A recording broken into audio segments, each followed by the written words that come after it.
Good morning. I'm Alan Cantor, a worship associate and member of the Unitarian Universalist Area Church at First Parish in Sherburne. Our opening words this morning from Sharon Wiley. It is okay to be tired of change. It's okay to be tired of everything different. Okay to feel weary of resiliency and wholeness and learning and growth. And okay to yearn simply for rest. It's okay to be grouchy and unsatisfied, and all the ordinary human ways of being that we are. Let this morning be a reminder that you are loved. Let our time together soothe what is restless in you. May you be comforted in knowing that whatever you are feeling today and other days, you are not alone.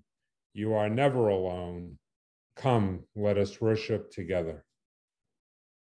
We're recording this, and it'll be available on our YouTube page and through the website sometime probably later today or tomorrow, definitely this week.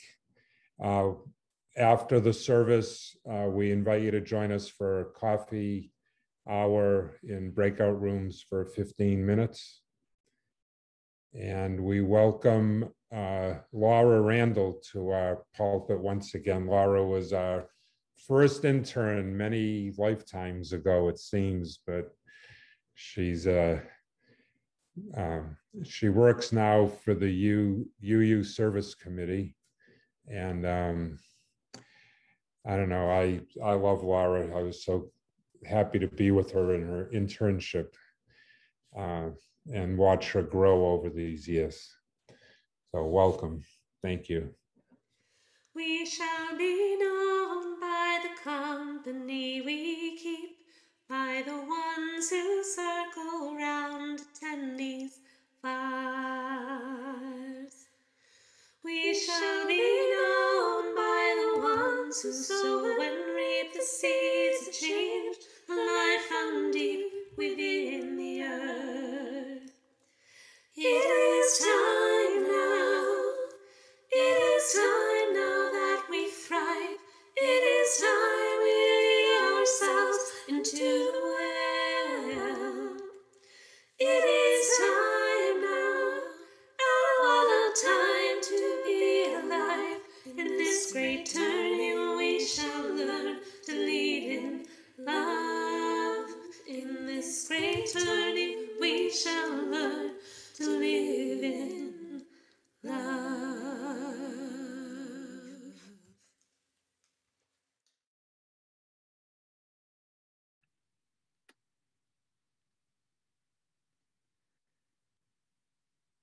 Good morning, everyone. So good to be with you today, and I invite you to join in our opening responsive words. You'll see them displayed on your screen.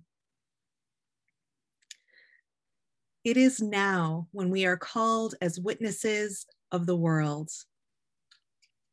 To mend it, to change its course, to restore it. It is now when we are called to act on our values.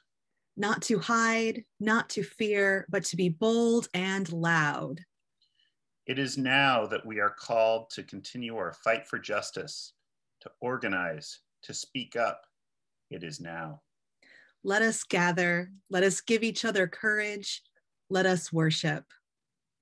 I invite you now to join your voices together in our various places as we sing our opening hymn, My Life Flows On.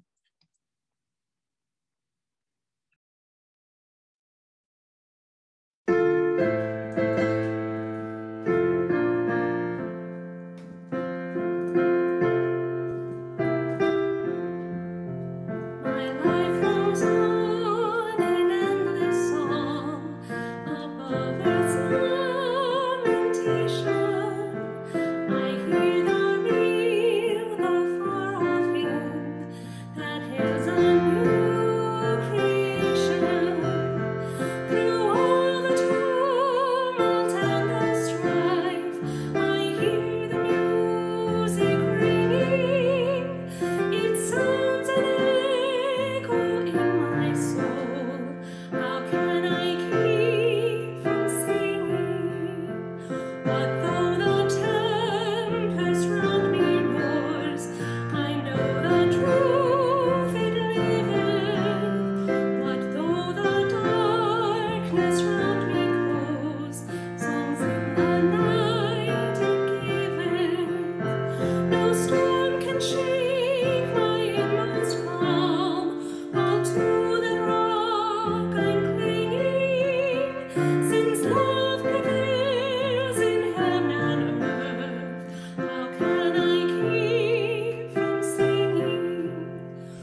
Now, if you have a chalice, we ask you to join us in lighting this one and reciting our covenant, which is in the chat box.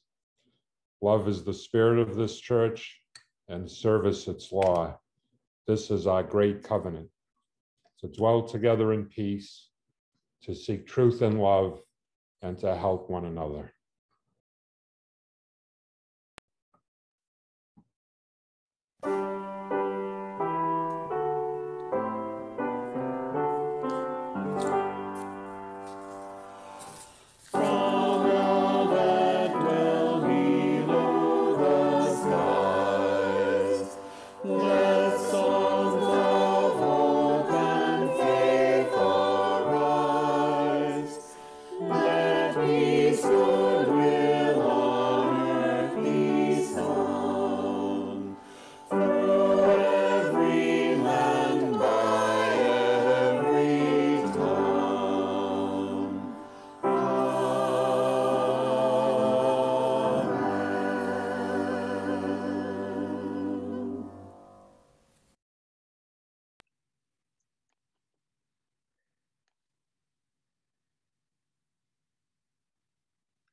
Good morning again. So I don't have a wonder box in my house, but I do have this wonder bag. So I wonder what's in it. It doesn't sound like much, and it's actually very, very light. So it's something that's not too heavy. So let's go ahead and see what's in the wonder bag. Oh, it's feathers. Oh my goodness, they're falling and everything. Wow. I love feathers. This reminds me of a story called The Parrot and the Eagles. And I recorded this story a while ago, and my friend and coworker Hannah drew illustrations for it. So I'm excited to share that story with you now.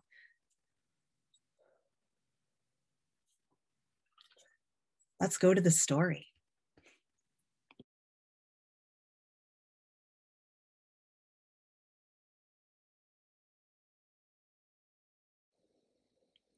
Today I have a story for you called The Parrot and the Eagles. This story is adapted from the Takata Tales, a collection of Buddhist stories from India. Once upon a time, a long time ago in an ancient forest, there lived a little green parrot. This parrot loved the forest. She loved the great big trees and the dappled sunshine. She loved her friends, the sloth and the anteater. She loved flying through the forest canopy and looking for yummy fruit in the branches. Sometimes, when she was feeling adventurous, she would even fly up and out of the forest. From there, she could see the river, which ran through the valley like a silk ribbon, and the mountains, which surrounded the forest, their tops disappearing into the clouds. Sturdy goats lived in the mountains, and giant eagles built their homes there.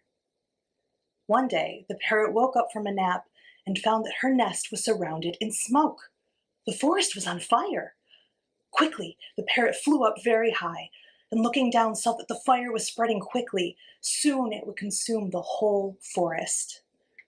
"Oh dear," said a deep voice next to the parrot. "That is very sad." Parrot looked over and saw it was a giant eagle perched on a nearby mountain ledge who had spoken. "It's a shame, really. It was such a nice forest," continued the eagle. "But don't worry, little parrot. You can stay in the mountains. Here you will be safe." "But my friends," said the parrot, "sloth and anteater and all the monkeys and deer, they can't escape. What will happen to them?" The eagle shrugged a bit with his large wings. The parrot soared above the forest, fretting as the fire spread, and then she got an idea. She dove down into the river and then flew back up again high, right over the fire. She shook her wings, and a few drops of water fell onto the flames with a hiss. Quickly, she dove back into the river and repeated the process again and again. Dive, splash, fly, hiss. With all this strange action, it caught the attention of some of the other eagles who joined the first eagle on the mountain perch. After watching several rounds of the parrot diving and flying, putting out a little flame here and there, one of the eagles shouted, "That will never work. Can't you see it's useless? Your wings are too small. You should give up." Without slowing down, the parrot shouted back, "I may be small, but we're not small together. Together we can stop the fire. Will you help me?" The eagle shuffled nervously. I mean, sure, it was a nice forest, but it wasn't like they lived there. And all this diving into rivers and flying over flames looked a little dangerous. The mountain ledge was safe. Then one of the eagles dove off the ledge and into the river below. Just like when she caught a fish there, she rose out of the river, her wide wings shimmering with water, and splashed it down onto the flames below. Hiss! "Yeah!" cried the parrot, and she dove back into the river herself. One by one, the other eagles followed, diving into the river and carrying water to put out the flames. It took all day and into the night, but finally the last orange flame disappeared and the smoke vanished into the clouds over the mountains. The exhausted little green parrot slumped against her new eagle friend. "See," said the parrot, "I knew we were not small together." "You were right," said the eagle. "Together we were bigger than we ever imagined." The end.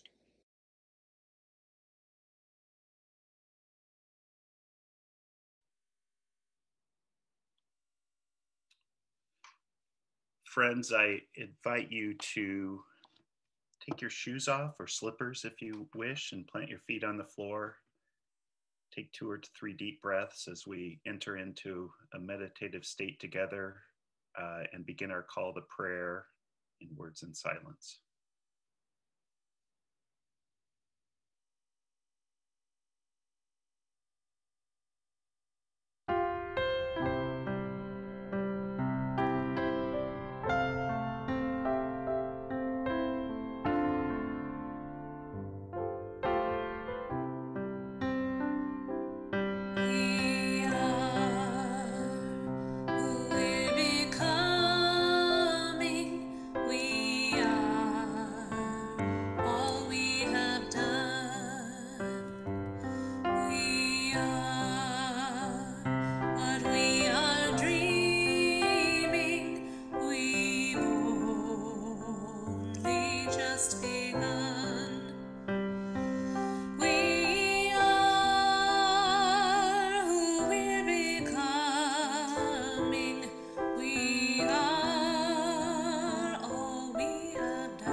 A friendly reminder that we'd certainly like to keep the chat box quiet while Reverend Laura is preaching her sermon. But in the meantime, I'd like to invite you to offer your prayers for our loved ones. Please enter them in the chat box and share prayers for loved ones.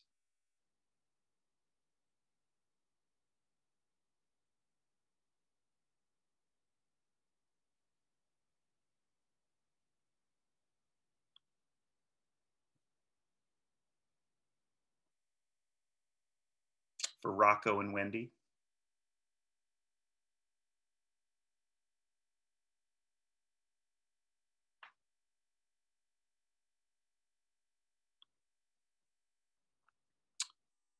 Prayers for our world.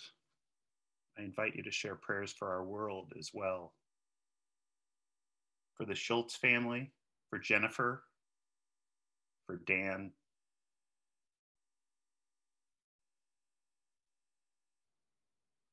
for a friend who lost another brother to COVID-19, for Lydia, for Adam Toledo, the people of Myanmar,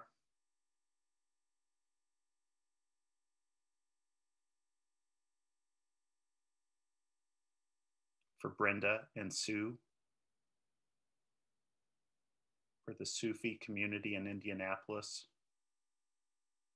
for Carol's dad, for Alexei,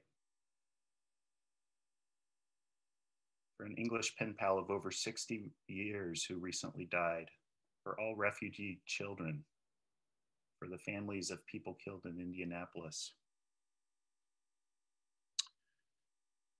And now I'd like to invite you to also offer your prayers and thanksgiving.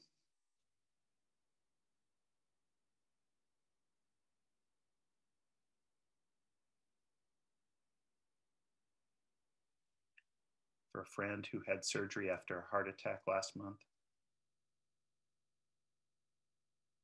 Joy for daffodils that survived the snow. For the flowering trees and bushes. For Mandy, Garo, Magnus, and Flora. For the vaccine biologists. For a beautiful day in the woods, the Rocky Narrows. For gender affirming care for beloveds. For the joy kids bring every day. Thank you for offering those prayers. I'm now going to invite Dara to share her pastoral prayer with us.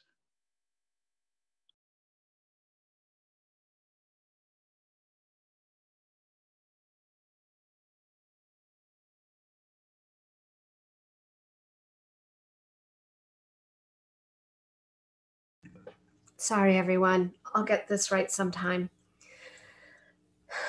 Spirit of compassion, we arrive today with heavy hearts, mourning the violence in Indianapolis and the death of 8 people. We pray for their families who are learning what life looks like without the presence of their loved ones. Spirit of community and collective care, awaken our hearts to this moment. Instill in us the memory that when one of us is harmed, we are all hurt. Fountain of life, light, and wisdom, pour your blessings down upon us, that we may bring peace to our world. Instead of hate, we will plant seeds of love.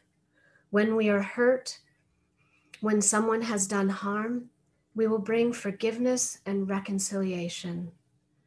Instead of doubt and fear, fill us with faith and trust. When the world feels as if something good is entirely impossible, help us to bring hope. When we are sad and heartbroken by all of the world's pain, remind us that joy is a life-affirming possibility.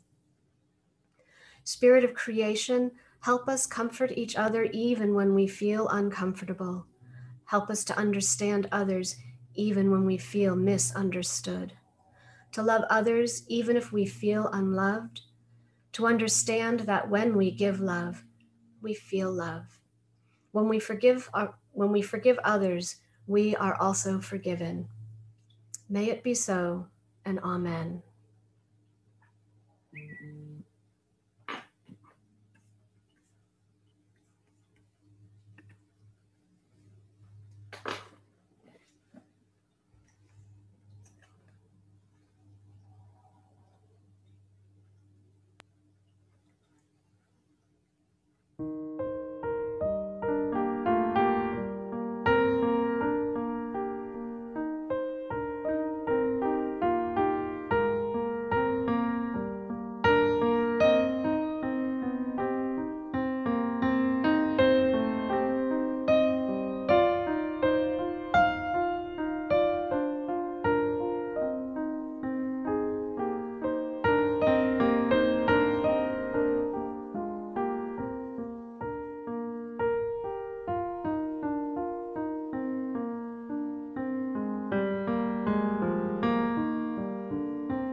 So one of the things that I love about this virtual space, and there are many things not to love about it, but one of the things I do love is that instead of finding readings of folks I find really inspiring, I can share with you them saying their actual words. So today, instead of reading from Emergent Strategy by Adrienne Maree Brown, we're going to hear an interview excerpt from Adrienne Maree Brown. And she's going to briefly speak about what emergent strategy is, looking to nature and to organic organizing movements to find inspiration and life in our justice movements today. And I thought this was also a really great day reading for Earth Day, which is coming up as we look to nature to inspire our justice movements. So here is Adrienne Maree Brown.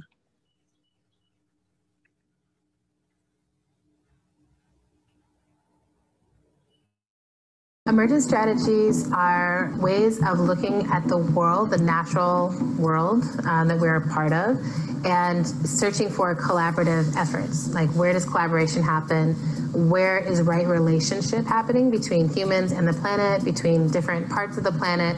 And what can we as a species learn about how to be in right relationship with each other and with the planet that we're living on? So emergent strategy is really life moves towards life, longing moves towards longing. And if we're not also organized towards what we really want and what we long for, we will always settle into just reacting and trying to stop something bad from happening. One of my favorite examples right now from the sort of the world of nature has been in this flooding that's been happening with the hurricanes, watching how ants have come together to survive, and they basically create a foundation of their own bodies, like a bottom layer of their own bodies, that then other ants climb on top of until they create this floating mound that then is able to make sure that the majority of them survive until they come across something that is a higher ground. Right now, we are drowning in the overwhelm of this political moment and the overwhelm of hard decisions. How do we reach out and hold on to each other, knowing that holding on to each other makes us a more stable body that can actually float and not pushing each other down, not pushing each other under. One of my favorite examples in the human world is actually the work of Black Lives Matter and the movement for Black Lives, and feeling like this was emergent. It's not like someone sat down at a table and was like, I've got it all figured out. I know how we're going to catalyze Black people into their liberation fight and taking direct action right now. That's not what happened. There was just a heartbreak. It really, to me, it grows out of a heartbreak. Like, if you look at the original post that Alicia put, it was like, my heart is broken and our lives matter. And that heartbreak was so catalyzed. And other people were like, yeah, how do we organize ourselves around what we long for and we believe in this moment when everything is telling us we don't matter, but we know we do?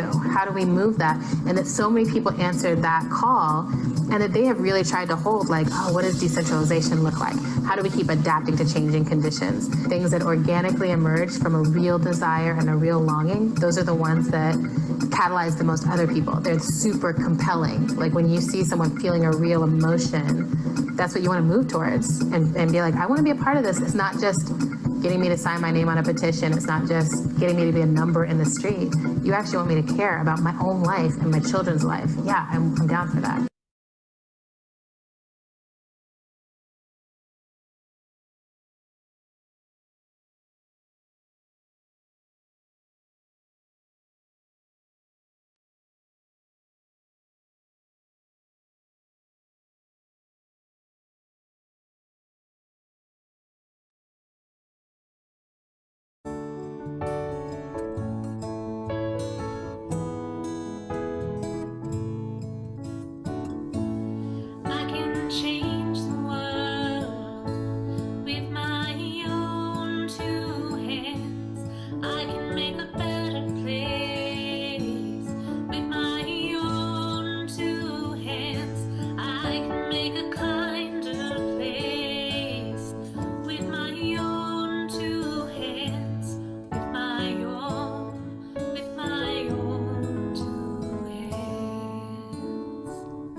I'm gonna make it a brighter place with my own two hands. I'm gonna make it a safer place with my own two hands. I'm gonna help the human race with my own two hands, with my own two hands, with my own two hands.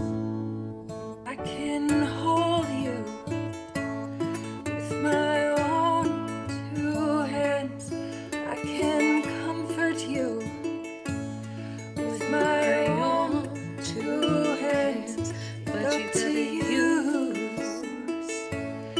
use your own two hands. Use your own two hands. Use your own two hands. With our own two hands, with our own two hands. With my own two hands.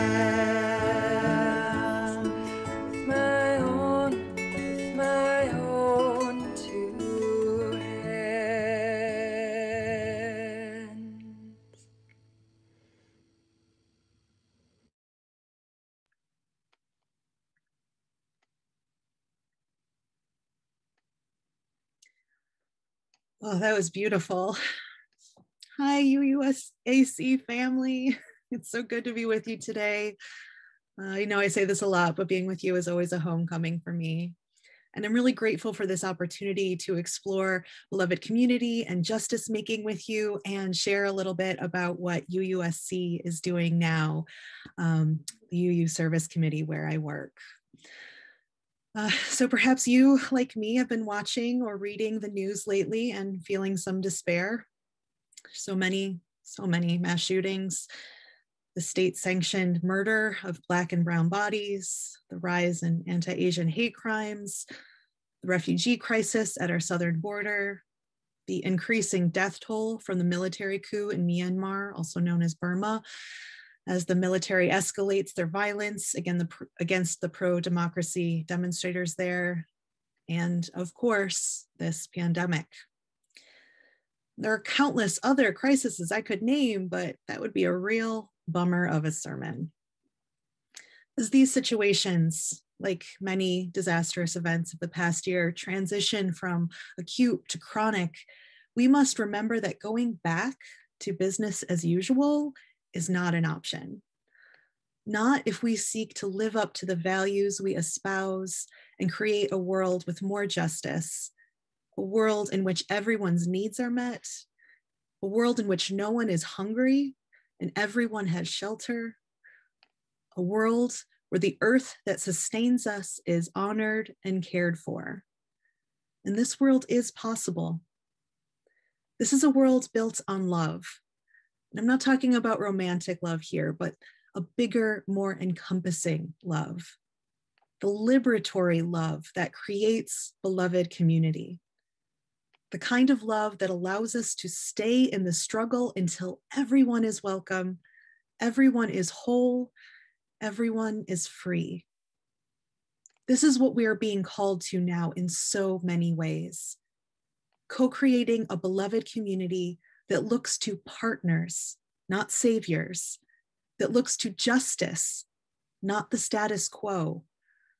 A community that reaches towards life, not harmful ideology.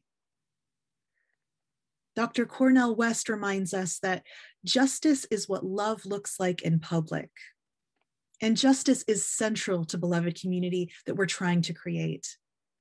Justice, as it is conceived of in much of American society, is often thought of as something separate from us, an impartial system perhaps, or an objective ideal that somehow resides outside of human bonds. In reality, though, relationship is at the core of justice. Justice is co-created between people and between communities.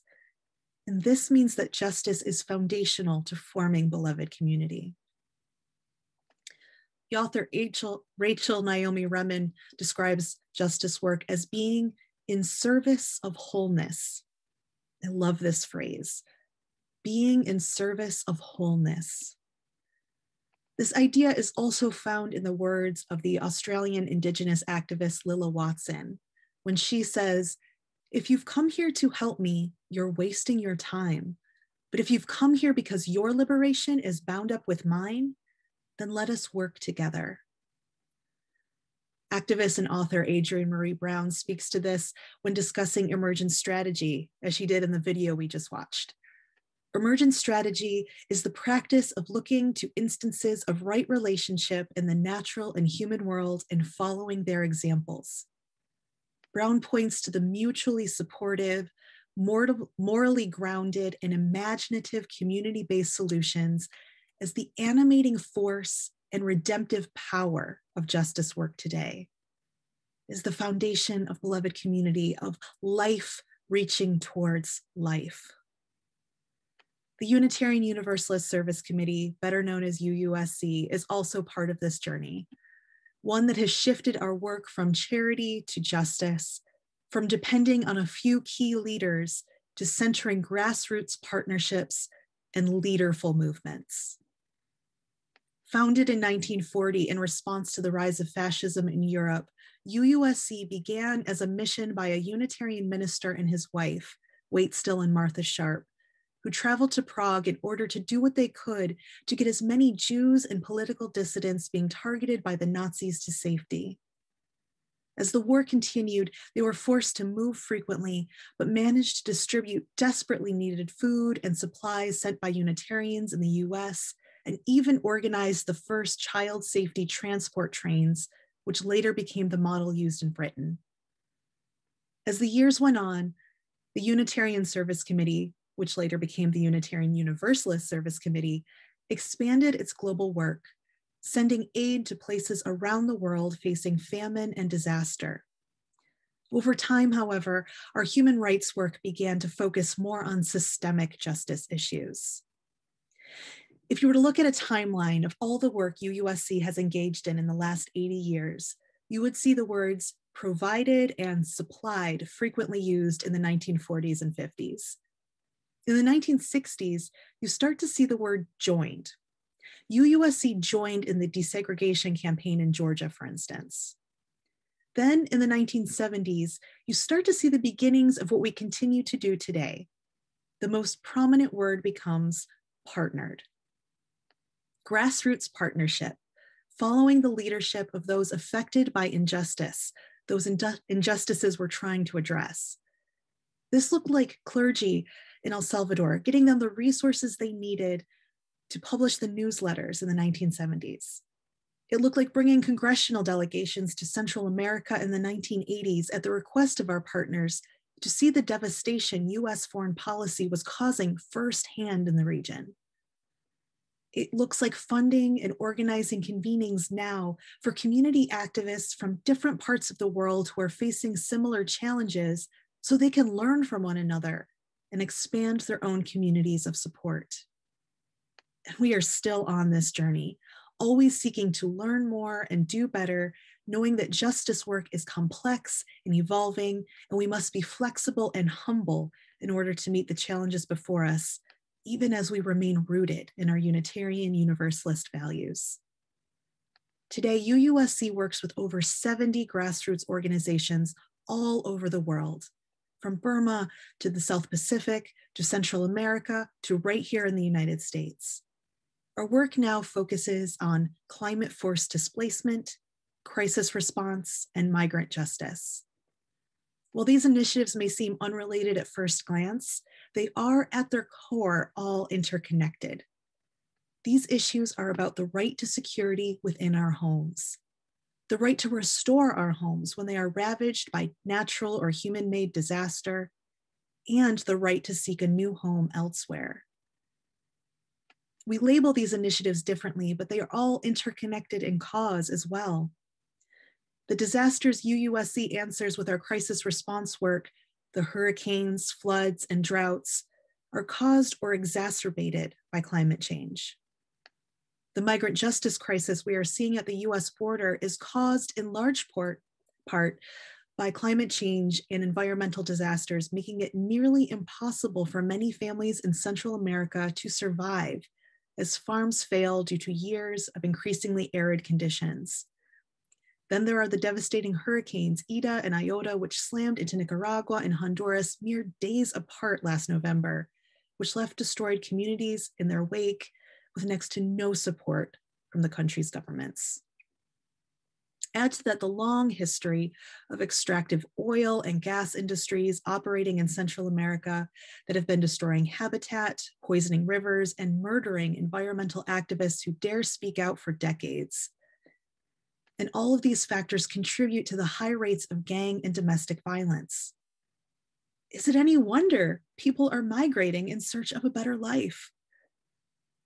Our work in Honduras, for instance, touches on all of these areas. We first began supporting the environmental activists in Honduras, called the Guapanal Defenders, in March 2019. Since then, UUSC has been working with 3 partners in Honduras to strengthen the environmental movement and protect communities at risk of environmental conflicts. Together, we defend and promote civic and political rights through independent radio broadcasting. We prevent gender violence through feminist networks, and we support rural and indigenous communities in conflict with extractive mining, agro-industrial, and energy industries. And we are linked together in this justice work, both because of our shared Unitarian Universalist values and also by your support of UUSC. In just these last weeks at UUSC, we've been supporting our partners in Texas with emergency grants to the Carrizo Comecrudo tribe of Texas, with providing water, food, and propane to members of the community who are hard hit by that winter storm and by COVID-19. The tribe's ongoing work, including fighting for access to their ancestral lands and living with the health and environmental impacts of fracking right in their backyards, creates major barriers for disaster preparedness. We're also providing additional emergency funding to the disability and immigration advocacy organization Living Hope Wheelchair Association, based in Houston, to assist individuals with disabilities and their families to purchase food and water, replace damaged wheelchair and car batteries, and repair homes affected by bursting pipes and flooding. And we remain committed to Living Hope Wheelchair Association's ongoing efforts to call attention to the disparities in aid distribution during times of disaster and their demands for equitable access to services during crisis. In Burma, also known as Myanmar, where UUSC has been forming partnerships with grassroots activists over 25 years, violence and human rights violations have continued to escalate following the military coup in February. In numbers not seen since the protest movements of the 1980s, hundreds of thousands of people have taken to the streets in peaceful demonstrations for democracy and have been met with brutal crackdowns. More than 700 people, including many children, have been killed by the military or police since the coup began on February 1st, and thousands have been arrested. Because of our longstanding partnerships, UUSC is one of the only international organizations who's been able to get aid into the country since the coup, providing assistance to our partners for physical relocation, communication security, transportation, humanitarian assistance, and advocacy. With a focus on reaching ethnic minority communities, including the Rohingya, we are providing direct assistance to communities on the ground while supporting our partners in their long-term struggle for ethnic and minority rights. UUSC's work is rooted in our long-standing partnerships like these, which allows us to quickly provide life-saving aid for survival while continuing to support partners' long-term vision for justice building and systemic reform. UUSC recently facilitated a convening of over 60 representatives from First and Indigenous communities, and it met in Girdwood, Alaska, for a first of its kind gathering, the First Peoples Convening on Climate Force Displacement. Representatives came from Alaska, Louisiana, Washington, Bangladesh, and the South Pacific, including Fiji, Papua New Guinea, and the Solomon Islands. These representatives were separated by geography, language, and culture, but they all shared the experience of immediate and dire threat to their homes and livelihoods due to climate change. This is in spite of the fact that their communities are among the least responsible for the climate crisis. While participants in the First Peoples convening came from different parts of the globe and represents dozens of First and Indigenous peoples, many express the importance of the traditional knowledge held by Indigenous elders. Relearning and embracing Indigenous knowledge and ways of life is critical for Indigenous peoples' resilience and cultural survival in the face of rapid climate change. But society at large, too, is in desperate need of sustainable and respectful ways of living with the earth. As the declaration drafted by the participants reads, "We are a spiritual people empowered by values and beliefs that are urgently needed today to elevate humanity to an inclusive and peaceful truth that is based on an Indigenous knowledge system of the land, sea, and sky, and on observations gained from the Western knowledge system." International governing bodies, funders, and government agencies urgently need to prioritize Indigenous communities' climate solutions and bring First and Indigenous peoples to the table to help bring about a paradigm shift to curb today's climate crisis.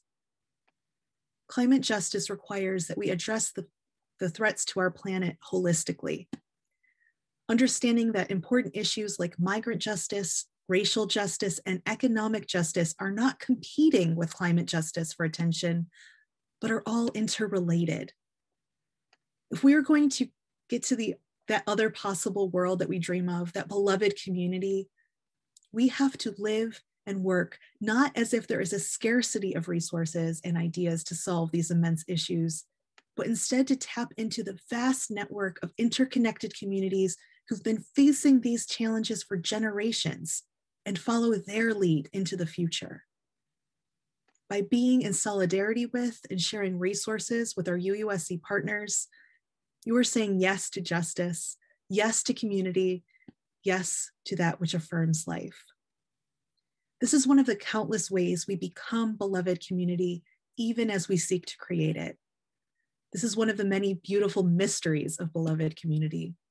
It is something we become even as we reach for it. The beloved community is both here and it's on its way.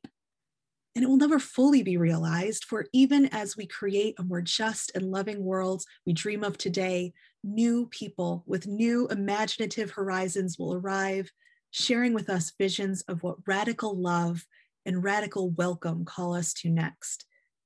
And that too is liberation. That too is how we care for a planet that can sustain all of us. That too is beloved community. We each have a role to play in its creation, friends. Each of us bringing our broken, growing selves in service to wholeness. Recognizing that your liberation is bound up with mine and that no one is free until everyone is free.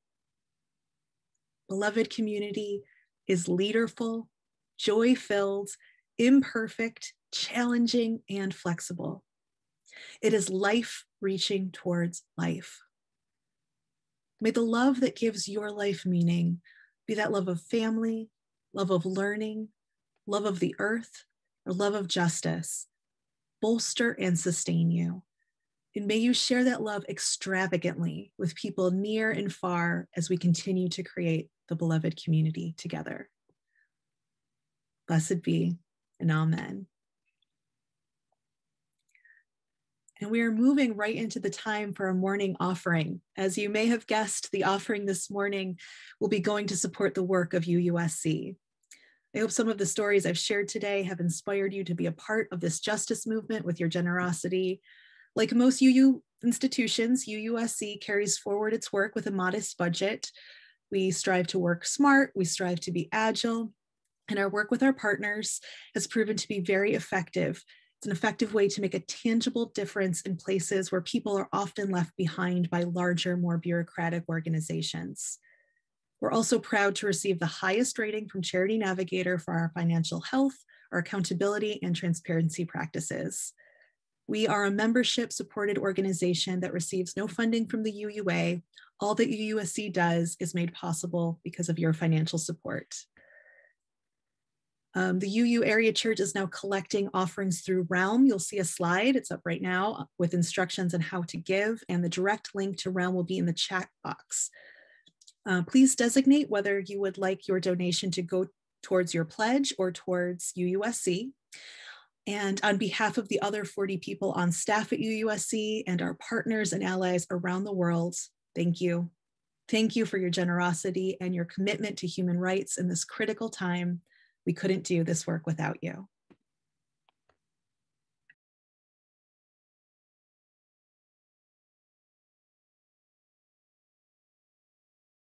And we're also going into our closing hymn right now. And I hope you'll sing together while making those payments through Realm.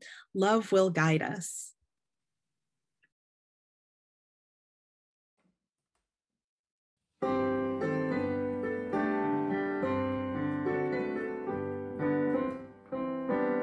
Love will guide us, peace has tried us, hope inside us will lead the way. On the road from greed to giving, love will guide us through the hard night. If you can love, sing like angels. If you cannot speak before thousands, you can give from deep within you. You can change the world with your love. Love will guide us, peace has tried us, hope inside us will lead the way.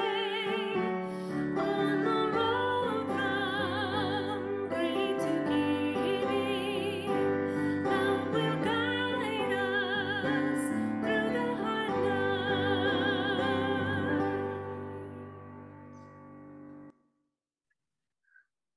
Friends, please join in our call to ministry. We go forth into the world in peace, to act with works of love, to affirm each person's dignity, and to cherish the living earth. Friends, may we find abundant opportunities to be in service to wholeness. May we follow the leadership of those so often pushed to the margins, and may we continue to seek out ways, large and small, of building the beloved community together. Amen, and blessed be.